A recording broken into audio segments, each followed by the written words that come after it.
Contend for the faith that was once for all delivered to the saints. In times of spiritual and moral chaos, it can be hard to discern truth from error and to apply it to all of life. God's word is not silent, and we don't have to be either. This is Once for All Delivered with Caleb Castro and Andrew Smith. Hey, Caleb. Hey, Andrew. The papacy is so back. That's right. That man, what is it? Antichrist? The Antichrist and man, I don't have it in front of me this time, but that Antichrist and man of sin, and who, sets himself against all that is God, as the unamended Westminster Confession once said. So we were coming here today. It's been a couple weeks since we recorded our original material on the papacy, and then so much has happened. We were coming here today, and we were going to talk about the devil and worship of the devil, but instead we're going to talk about the papacy again, at least for a little bit. But really, what's the difference? But I repeat myself. I get it. Caleb, what's happened since we first recorded about the papacy a couple weeks ago? You know what? Since we first recorded it a couple weeks ago, I can't entirely remember where we even left off. Were we talking about the transgender stuff yet? We had, right? Because that was after Thanksgiving? Yeah, we did all that. We thought we were done. Yeah, that's right. We talked about transgender blessings and all that. I know where we were. So... yeah, I think right after we recorded that then... it was like a day or two. It was very quickly. Yeah, we were already talking about the backlash with what's his name, Cardinal Burke. So right after that, the Pope makes an announcement that he'll be blessing homosexual marriages. Or rather that same-sex relationships, because the Roman Catholic Church says that they don't regard a relationship or a union between people of the same sex to be a marriage, because that's something defined as a sacrament in their system that applies only to the bond between a man and wife, at least for now. Unless they do, because we'll get to that in a second. I've actually got at least one example where it seems like maybe it don't. Oh, I'm ready. I came prepared with examples. Don't you worry. I think we're gonna easily cover enough material with this. Got some stuff from James Martin, S. Gay. I mean, did I say that? You know what? We didn't do any show notes. We didn't do any outlines for this. So this is, I suppose you could say, more raw and organic or whatever this is. But the unhinged, uncensored. I don't know. Well, that's what Heidi's for, but. No, so this means that we didn't have an entirely natural starting place, but I do have something that you might find interesting. So, Have you read the article on First Things yet? Well, Dan Hitchens. One's that? No, I don't think I have. Well, all right. Yeah, so Dan Hitchens, The Pope and the Black Hole.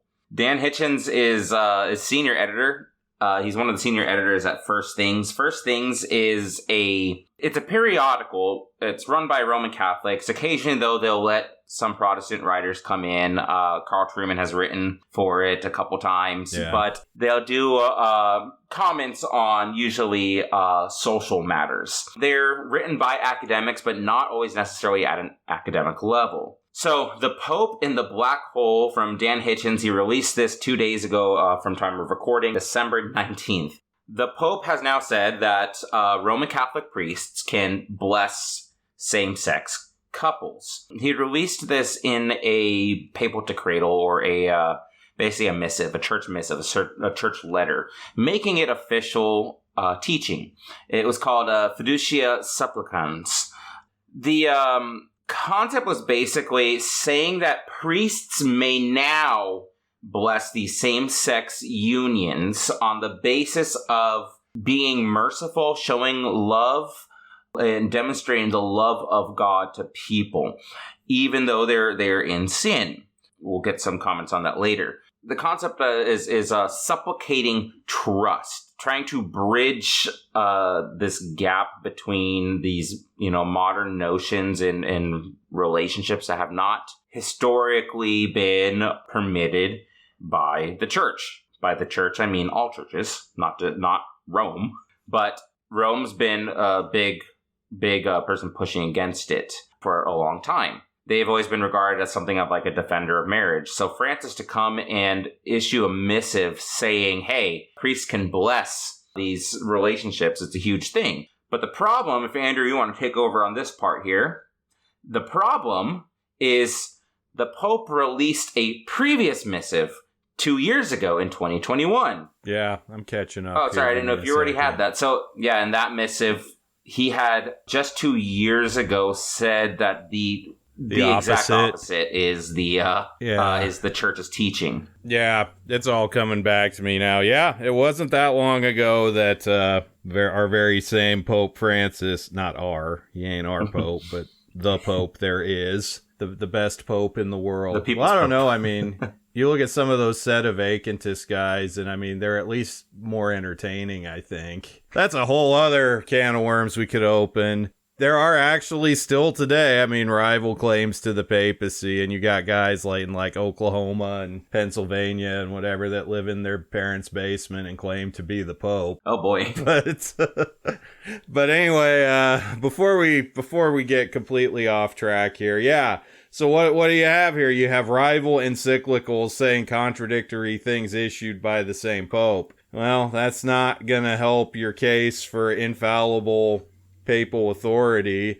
I just would also add another thing, because you made the remark that, Rome has kind of been known as these defenders of marriage, and you can even hear like the Protestants that have swum the Tiber and become Roman Catholic. One of the reasons they'll sometimes give is, well, the Catholic Church has maintained consistency and orthodoxy on social teaching, and it's like, but they haven't. Mm-hmm. And we see that here. I mean, just 2 years after Francis did an encyclical on the same subject, he does another one which seems contradictory. Of course, even this one, the one just released, seems to at least pose a possible contradiction even internally with itself, because on the one hand, it's not marriage. It's not giving the sacrament of marriage, because the Roman Catholics believe marriage is a sacrament to same-sex couples. And yet all the people who seem to want same-sex marriage in the church are really excited about this, and they're hailing this as a big victory. But then you still have the conservatives on the other side, and they're coping in the way that they cope. Say, well, it's not marriage, so it's still okay. Maybe. We'll see. The statement that the Vatican did 2 years ago was, it's called the Responsum of the Congregation for the Doctrine of Faith to Adubium regarding the blessing of the unions of persons of the same sex, issued March 15th, 2021. The question proposed was, does the church have the power to give the blessing to unions of persons of the same sex? Response, negative. They then give an explanatory note, which, just to state in brief. So in some ecclesiastical contexts, plans and proposals for blessings of unions of persons of the same sex are being advanced. Such projects are not infrequently motivated by a sincere desire to welcome and accompany homosexual persons to whom are proposed paths of growth in faith, so exactly what Francis is doing now, so that those who manifest a homosexual orientation can receive the assistance they need to understand and fully carry out God's will in their lives, which is basically what the reason for the current declaration. Further down it says, it is not licit to impart a blessing on relationships or partnerships, even stable, that involve sexual activity outside of marriage, that is, outside the indissoluble union of a man and woman, open in itself to the transmission of life, so sacramental, as is the case of the unions between persons of the same sex. The presence in such relationships of positive elements, which are in themselves to be valued and appreciated, so even if it's a good relationship and loving, blah, blah, blah, cannot justify these relationships and render them legitimate objects of an ecclesial blessing, since the positive elements exist within the context of a union, not ordered to the Creator's plan. Furthermore, since blessings on persons are in relationship with the sacraments, the blessing of homosexual unions cannot be considered illicit. This is because they would constitute a certain imitation or analog of the nuptial blessing. There are absolutely no grounds for considering homosexual unions to be in any way similar or even remotely analogous to God's plan for marriage and family. In other words, it's a cheap imitation, and they actually cite Francis, Apostolic Exhortation Amoris Laetitia, page 251. So those were Francis's own words in 2016. So... Yep. I don't know if you've skimmed through that with Dan Hitchens now, but basically he points at that response in 2021, and he says, okay, the thing is, Fiducia Supplicans, Francis's newest declaration, even cites the 2021 statement in just referring to it, of saying that this is what the church has taught on this kind of thing. It says that the church cannot do these illicit blessings. He cites that part. And then a few thousand words later, this new document says, within the horizon outlined here appears the possibility of blessings for couples in irregular situations and for couples of the same sex, which now note even the language is saying couples. They are making it analogous now. But Hitchens points out that you search the text for where it explains why the previous document was wrong. You don't find anything. And he calls it's what you've entered into is a black hole with no actual logical sense.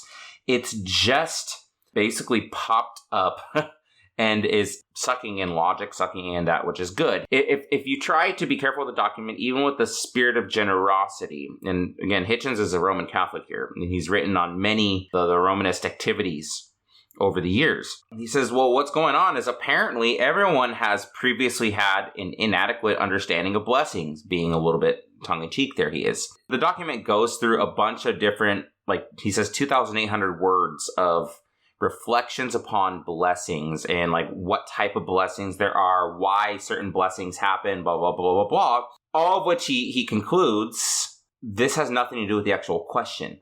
Why is it contradicting the previous statement? What has changed? He says that there is no actual point to bringing up all of these blessings. It's kind of a, what's the word, smoke and mirrors. Yeah. So what has suddenly happened here? If the document was saying that before, those seeking a blessing should not be required to have prior moral perfection. In other words, the document says that some are apparently saying that you have to be morally perfect or sinless to receive a blessing. Hitchens says, well, no one's actually said that. No one has ever said that you have to be morally perfect to be blessed. But even that has no point to this whole thing. By the end of this, he says himself, there are now two contradictory papal teachings. It's clearly, logically impossible to deny that popes, when not speaking ex cathedra, can sometimes err. And of course, this was already common knowledge. He does some historical precedent. He admits a pope can err. Mm-hmm. And then he cites a statement from John Henry Newman, 19th, early 20th century Anglican turned papist, who basically says, now, here's what you do with this. When you have a bad pope, it's something terrible, kind of like being in a train crash, but just because you've gone on and been on a train crash, or that a train crashes every once in a while, it doesn't negate the other 300, 400, etc. times that riding on the train has been fine. On occasion, likewise, said Newman, you have several hundred popes, he says, throughout history. You're on occasion going to have one or two wicked servants. So in quoting Newman, he implicitly refers to Frankie as a wicked servant, and then he concludes saying, my astronomical analogy with the black hole should be similarly extended. A black hole is still a star, just as Pope Francis is still the vicar of Christ, even if it appears to have collapsed in on itself. So he says he was still a star, and yet he's a black hole now, implying again a wicked servant.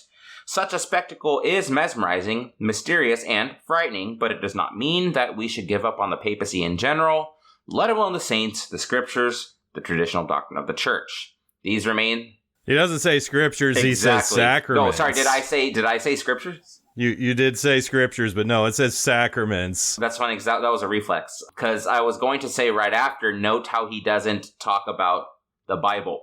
He says, let alone the saints, sacraments, the traditional doctrine of the church. These remain the stars to steer by. He doesn't mention the Bible on that. And there's your issue. Yeah. I have to say, that is just an amazing paragraph. Just to listen to it, it's like, that is a lot of cope. But that's exactly it, right?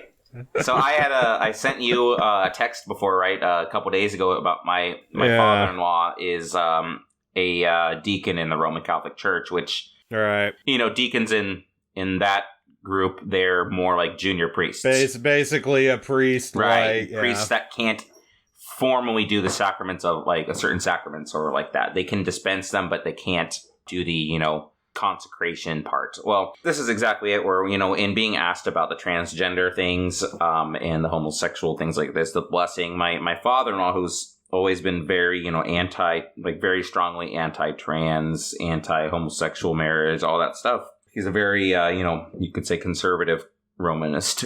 He basically was just saying about the transgender stuff, well, it's kind of a weird thing, but I think it's being blown out of proportion by the media. He tries on one end to kind of make light of it, and his traditional move has been, well, the Pope's the Pope, but he's starting to get, concerned that, there is going to be a split in the Romanist communion, like with Germany, that's currently happening. Another aspect of this, too, I forgot about this before we had our last discussion, but it was like over a month ago. I had seen an article or something somewhere that was talking about Francis had actually made some arrangements for his death and his funeral and things of that sort. And I do wonder if part of what is motivating all of this is Francis in his advanced age, and he has had some health scares and stuff. He realizes his time is short, so if he wants to do things, now's the time.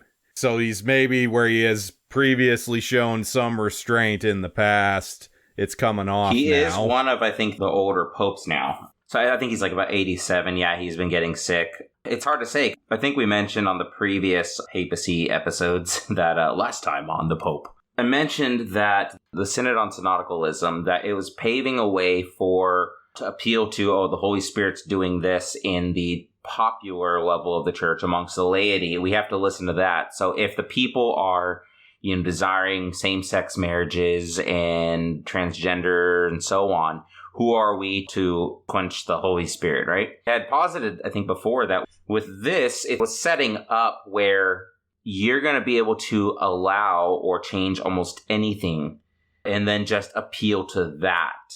And I think that Francis is setting up all the precedent to now make further changes with the next guy. That way, the next guy can point to the now historical documents and say a pope, decreed this, or a pope had said this, and this is now church dogma.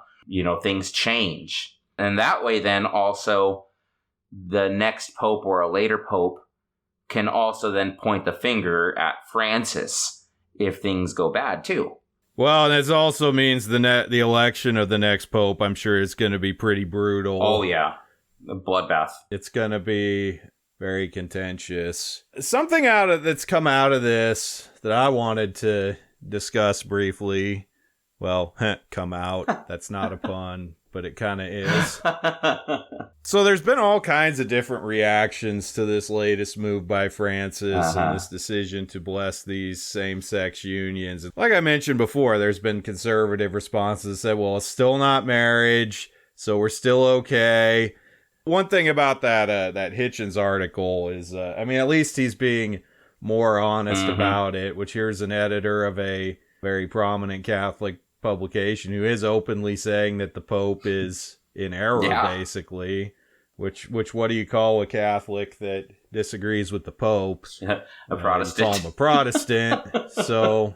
And yeah, then at the end, he just kind of pulls, though. Yeah. But anyway, so one reaction that was really interesting was from Father James Martin, S.J., a.k.a. Society of Jesus, the Jesuits, the same order of which Francis is a part. And I know we talked about this a little bit before. The Jesuits, they are a notoriously liberal and... socialist. Yeah, all the things, and Francis is a reflection of that. But so James Martin has been a particular agitator in the United States, and I believe he's in New York. that would make sense. At least this thing he's doing here is in New York. So James Martin is a priest, and he is also the editor of a publication called Outreach, which bills itself as an LGBTQ Catholic resource. And so basically their whole agenda, and James Martin's whole agenda, is to sort of agitate in the direction of greater acceptance in the Catholic Church for LGBTQ stuff. And so when Francis issued this new declaration, Martin was very excited. He welcomed it with open arms. In fact, I should have had this up. I'm going to actually pull up his tweets about this and read them, because that'd probably do better than anything. But I got to go back a few days. So Heidi will get to edit a bit here. Sorry, Heidi. Here we go. James Martin, S.J., S-gay. That's going to have to be edited out, too. But, or maybe not. I don't know. Okay. James Martin. This is December 18th. The Vatican's new declaration, Fiducia Supplicans, is a major step forward in the Church's ministry to LGBTQ people and recognizes the deep desire in many Catholic same-sex couples, because, you know, that's a category that exists in his world, despite what you said earlier, for God's presence in their loving relationships. It is also a marked shift from the conclusion God does not and cannot bless sin from just 2 years ago, so acknowledging the reversal of the 21 position. The declaration opens the door to non-liturgical blessings for same-sex couples, something that had been previously off limits for bishops, priests, and deacons. Along with many priests, I will now be delighted to bless my friends in same-sex unions. There was another one, too. He followed up later with this. He said, Vatican Declaration on Same-Sex Blessings. Be wary of the, quote, nothing has changed, end quote, response to today's news. It's a significant change. In short, yesterday as a priest, I was forbidden to bless same-sex couples at all. Today, with some limitations, I can. So you have James Martin, one of the lead agitators for LGBT issues in the Roman Catholic Church, and he is very happy, very pleased, very excited about this news. That tells you something. Read that last thing from him again. Read that last part. Be careful. Okay. Read the Vatican Declaration on Same-Sex Blessings. Be wary of the nothing has changed response to today's news. It's a significant change. In short, yesterday as a priest, I was forbidden to bless same-sex couples at all. Today, with some limitations, I can. So, the very next day, the picture appeared. It's on the Outreach site, and one of the participants in it wrote an article. This was picked up by the New York Times and others.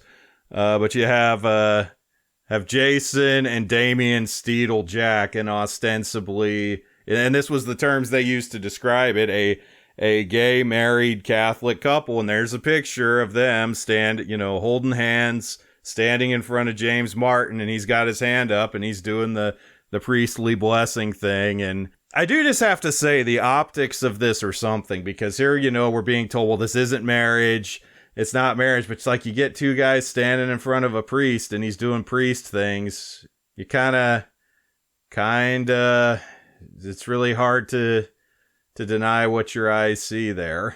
Yeah, that caption again from Outreach, that offering a Vatican-sanctioned blessing, as they call them, to a gay Catholic couple. Yeah, or the article by Jason, one of the guys in this couple, he said, as a married gay Catholic, which again, that exists, that's a thing now, just blessed by a Catholic priest, again, James Martin, I welcome the Church's openness. I just sent you a link over to pillarcatholic.com that you're going to like. This article is called Fiducia Supplicans, Who is Saying What?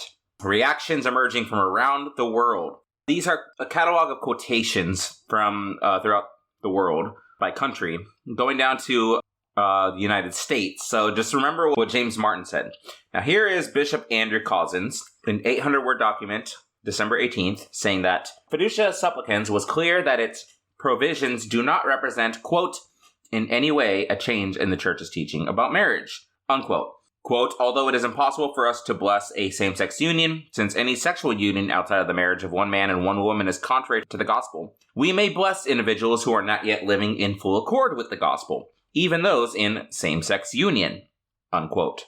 That is Bishop Crookston of Minnesota. Further down, from Bishop Alfred Schlert, what a name, December 20th, on the Vatican document, he reaffirmed, quote, that the Church does not have the authority nor capability to bestow a liturgical blessing on irregular relationships, including same-sex relationships, unquote. You may go further down. Bishop Edward Scharfenberger, another great name, quote, the document does not change the teaching of the Catholic Church on the nature of marriage, unquote. Bishop David Walkowiak of Grand Rapids, Michigan, quote, this declaration reminds us that the Spirit is always drawing us closer to the Lord, unquote.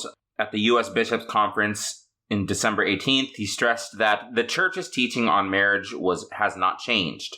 And this declaration affirms that while also making an effort to accompany people through the imparting of pastoral blessings, because each of us needs God's healing love and mercy on our lives, unquote, hasn't changed. Yeah, that's really interesting, though, because the U.S. Bishops' Conference, which has been a body that's kind of been a thorn in Francis's side as he's been making some of these changes and moves, they're saying that the imparting of pastoral blessings, it's because each of us needs God's healing and love and mercy in our lives.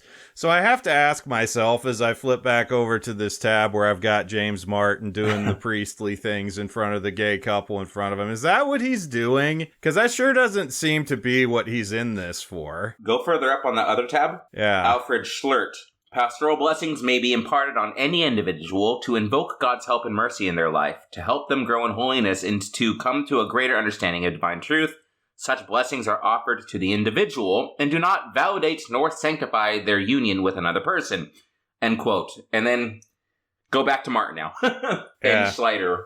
Yeah, and then James Martin is like, yeah, I couldn't bless same-sex couples before, and now I can. So he's blessing them as a couple. And, you know, given where he's coming from and his whole ministry, if you will, being to, you know, legitimize and validate LGBT relationships and persons within the Catholic Church, clearly there's some differing intentions and interpretations and applications going on. Well, go now. So back to that document.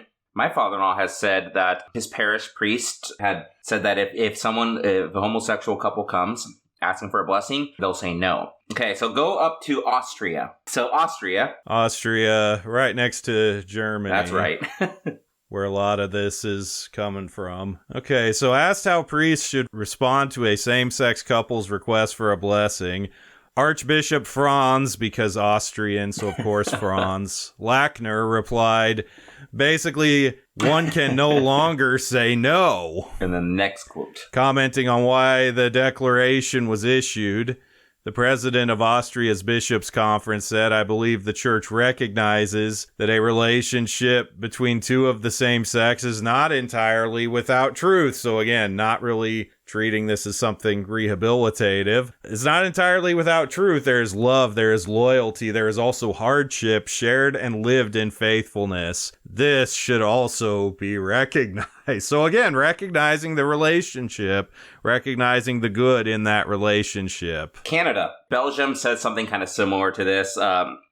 We should maybe link this. We'll link this in the show notes, by the way, because there's a lot exactly here. And it's gold. Belgium says something similar, but Canada, December 19th, Bishop William McGrattan, president of the Canadian Conference of Catholic Bishops, while explicitly affirming the Church's traditional understanding of marriage, Fiducia Supplicans allows pastors to bless people who freely request a blessing, seeking divine help to live in fidelity to God's will. The declaration makes clear that such blessings must be directed to the persons themselves rather than their situation. So you bless the persons and not their situation, not their sin, not their lifestyle, whatever.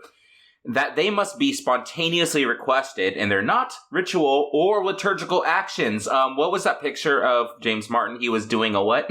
Well, he had his hand up like he was doing some sort of sign. Ritual. Again, you got the two guys both of them standing there in front of them, holding hands, like... The guiding principle in the declaration is the fact that the very request for a blessing, says McGrattan, the blessing represents an openness to God's mercy and can be an occasion for greater... I almost said gator. Greater trust in God. I'm going to move on a little bit. So, go down to Germany now. This ought to be good.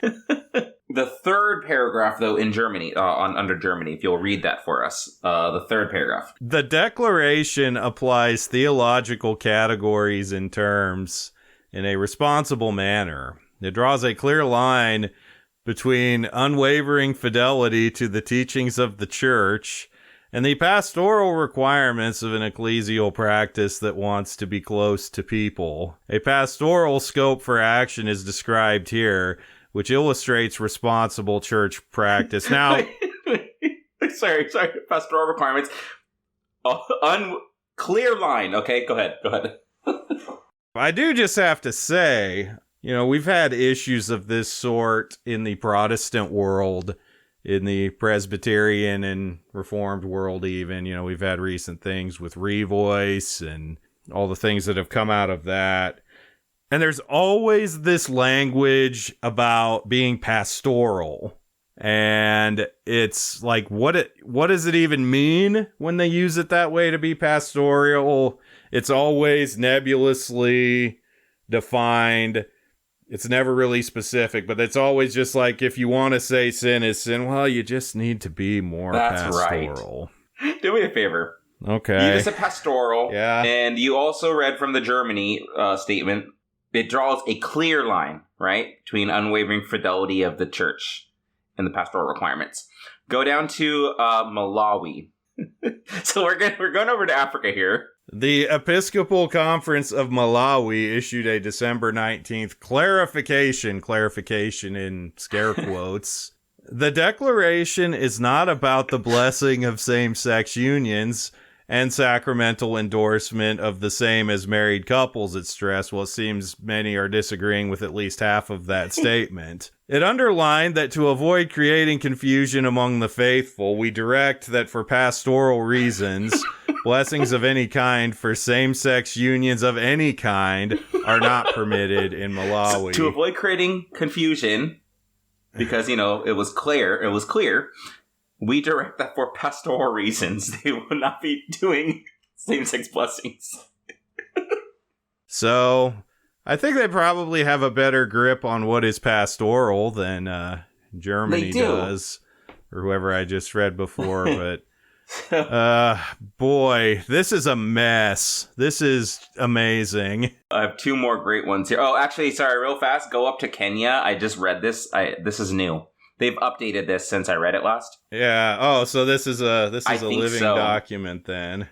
Have to check back every few days to get the latest. So Kenya says the aspects of the declaration were, quote, causing anxiety and even confusion among the Christians and in general the people of God, unquote. This is as we were talking before of like, oh, it's clear. Oh, now it's not clear. This was Germany's statement, the unwavering. It draws a clear line between unwavering fidelity to the teachings of the church and pastoral requirements, even though it's causing anxiety and people are confused. If you then go to Ivory Coast, so the second paragraph, quote, I think it's necessary to make it clear that this text is a statement that represents the official church's first position on a new situation, unquote. Aside from the one that was put out 2 years ago. Oh, but I do just also note that the man being quoted here has the SJ behind his name, so he's a Jesuit, just so we know what we're dealing with here. He continues in the second paragraph here, or third paragraph on this, quote, okay, this is quotes. It is not, therefore, a definitive opinion on the matter. It can be treated as a prudential judgment, which simply implies taking note of it, even if we don't necessarily agree with the details expressed, end quote. Go to Kazakhstan now. And Andrew, if you will read Kazakhstan here. A December 19th statement signed by Archbishop Tomasz Peta and Bishop Athanasius Schneider respectively the head and auxiliary of the Archdiocese of St. Mary in Astana, Kazakhstan, argued that the text endorsed practices that contradicted divine revelation and the uninterrupted bimillennial doctrine and practice of the Catholic Church. So it seems like they're doing schism in Kazakhstan. But reading on, as successors of the apostles and faithful to our solemn oath on the occasion of our episcopal consecration to preserve the deposit of faith and purity and integrity according to the tradition always and everywhere observed in the church since the time of the apostles, we exhort and prohibit priests and the faithful of the Archdiocese of St. Mary in Astana from accepting or performing any form of blessing whatsoever of couples in an irregular situation and same-sex couples, they said. It goes without saying that every sincerely repentant sinner with the firm intention to no longer sin and to put an end to his public sinful situation, such as e.g. cohabitation outside of a canonically valid marriage, union between people of the same sex, can receive a blessing. So repentance is key to receiving that blessing, in the view of the Archdiocese of St. Mary in Astana, Kazakhstan. You can keep going with these. Nigeria says there's confusion because of this document and so on. You can keep going and reading, comparing these. All right, now the final one that I'll read here. We go down to the Vatican. What is the Vatican saying? December 18th, editorial published by Vatican News, Andrea Tornielli reflected on the merciful quality of the shepherd's heart.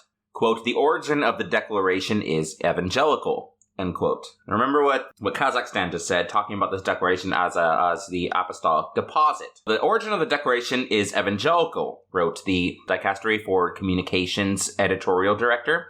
On almost every page of the gospel, Jesus breaks traditions and religious prescriptions, respectability, and social conventions. He performs actions that scandalize the self-righteous, the so-called pure, those who shield themselves with norms and rules to distance, reject, and close doors, end quote. What have we been reading? That those who are trying to excuse it are saying, oh, this is in clear line with the church has always taught.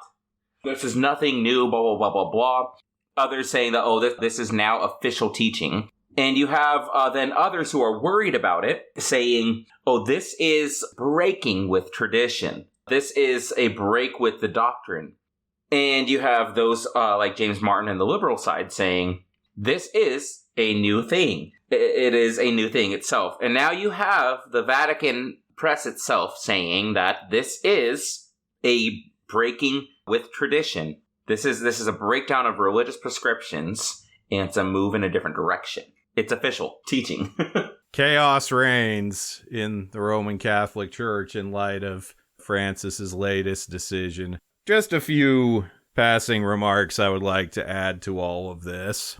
I've been thinking about, this document, this release from Francis and all the things that have come out of it. And it kind of felt to me like we had seen this all before. And I started thinking this seems a lot like the situation, at least like politically and nationally, that we were dealing with civil unions on around 2010, pre-Obergefell. Where it seemed like, civil unions were often being put forth, and even many Christians jumped on board and wanted to endorse civil unions as sort of a way to appease the LGBT or whatever movement, but without officially endorsing same-sex marriage. And so we must ask ourselves now, many years removed from that, how did that actually work? Did it in any way slow down or hinder or stop same-sex marriage?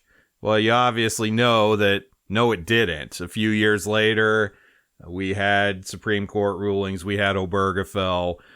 Same-sex marriage became the law of the land in all 50 states. I look at this and I see, it seems like there is still some attempt being made here by Francis and by others to try to say that this isn't really doing the thing. As Caleb mentioned before, at least implied, I guess, maybe he could correct me if I'm off base on this, but inevitably the thing is going to get done. We don't know when. It may take a while yet, but it seems almost inevitable now that the Roman Catholic Church is going to completely collapse and capitulate on the same-sex marriage issue. Because you have to. Once you open that door, there's no going back. And this is exactly what this entire movement, you know, the gay rights movement and all the things that have come out of it, this is what they're here for. This is something they live to do. In fact, I'm going to take an opportunity as a quick aside here. I want to plug a book that a fellow presbyter of mine in the Presbytery of the Dakotas wrote, and it's coming out January 11th. I've already read it. It's called Is the Church Pro-Gay? And it's not your typical book on the subject in that it's written by Sean Mathis, like I said, fellow pastor in the Presbytery of the Dakotas. But he actually goes into a lot of the history of the gay rights movement and basically how they've done what they've done and the sort of tactics they use and stuff to help Christians to be equipped and to understand what's going on in the times we live and why these things are going the way they are and how we can protect ourselves and our churches and maintain sound doctrine in the face of it. I think it's a very important book already for what it has to teach us as Protestants and as Presbyterian and Reformed people. But I think also, as you see even now across the Tiber, they're having all the same problems now, you know, as it has been, so it is again. And so I think that comes out January 11th. Y'all should get that book and read it because it'll help you to understand what's going on here and other issues related. But also, too, like I said, this just seems like it's a foregone conclusion. This is going to happen. Now, what is that going to mean? Are Catholics just going to accept it? Are they going to say, well, he's the Pope and just hold on? Or is there going to be the first major schism out of the Catholic Church since 1517? Good question. As I was about to pull something else up for reference in moving forward, I was greeted with the a headline from apnews.com. Quote, after approving blessings for same-sex couples, Pope asks Vatican staff to avoid rigid ideologies, unquote. He's just given his Christmas address. And he's saying, let us remain vigilant against rigid ideological positions that often, under the guise of good intentions, separate us from reality and prevent us from moving forward. We are called instead to set out and journey like the Magi, following the light that always desires to lead us on, at times, along unexplored paths and new roads. It does seem what his clear intentions are there. He's hardly being subtle now. Yeah. It's very postmodern. It's very, let's just all hold hands and get along and... It's kumbaya. Ignore the 800-pound gorilla in the room.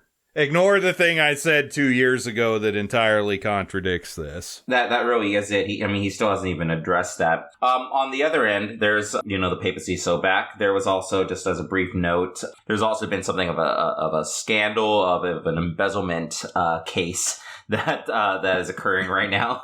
It's already been called the Vatican's trial of the century, with a cardinal prospectively being sent to the prison. This cardinal has had a group of some 10 people with the result of embezzling hundreds of millions to Andrew several days ago. It's just an amazing case where it's super, super medieval. You have this cardinal with a get rich thing that's been uncovered. You have a live-in mistress. It's the papacy is just so back. Yeah. So back. We are really, well, again, as it was before, so it is again. It's almost like Satan is at work. Yeah, it's almost like Satan is at work, but we're going to save that for another episode that is different from this one. That's right. We will talk about Satan another time. Our short addendum to the papacy is so back has gone for nearly an hour. And we will have another addendum next week, I'm sure. I mean, we might. At this point. This may be like Satanism, which we were trying to get back to, that we're just going to keep coming back to this one for a while. Yeah, we were trying to get back to Satanism. Already 2 weeks ago, we did something on this subject, and then within 2 weeks, everything changed, so... Or at least everything got more of what we said. We were already talking about and planning on Satanism, and with all the events in as you know, Andrews over in South Dakota, and I'm in Iowa, so it's kind of, proximity to what was occurring at the Des Moines Capitol. Yeah, we've been busy with all this other stuff, and this is like totally in our wheelhouse of things to talk about, and it's like we haven't even got to it yet. Right, because the Pope. Because the Pope is ruining it. Thanks, Frank. The Pope is ruining Satanism for us. So anyway, any final thoughts on the papacy being so back? I hope that the papacy being so back is going to finally start pushing the papacy towards being so over, because this has really gone on long enough and it just keeps getting worse and more embarrassing. Yeah, I mean, it could very well pave a way for a union of a lot of other liberal groups. Yeah, maybe you have some kind of, I don't know, split like you've seen across so much of Protestantism, where you have a liberal main line and, conservative holdout groups. Hard to tell. We'll see. It could be brought up that there are something of, you could say, micro-denominations within Rome itself. Well, even just reading all those things from the different countries, you can tell, clearly, in the different countries, and even within countries, because, you've got the American bishops, and then you got guys like James Barton, they're definitely not on the same page.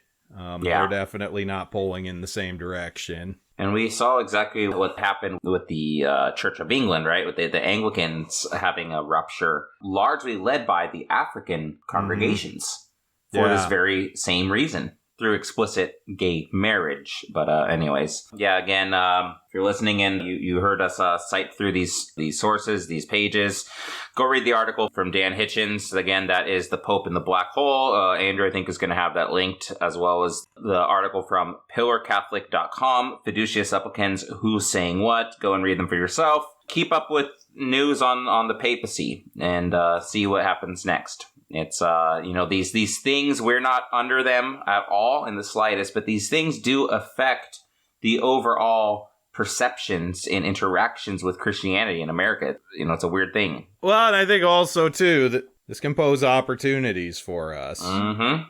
Your friend who became a tradcath last week might be having some second thoughts now. Or, there's other people now that are in Rome that are suddenly going to be starting to ask some questions about their church structure, about the papacy, and things that they weren't before. And, this is an opportunity to bring the truth of the gospel to bear, the truth of God's word concerning the church, concerning sexuality and marriage.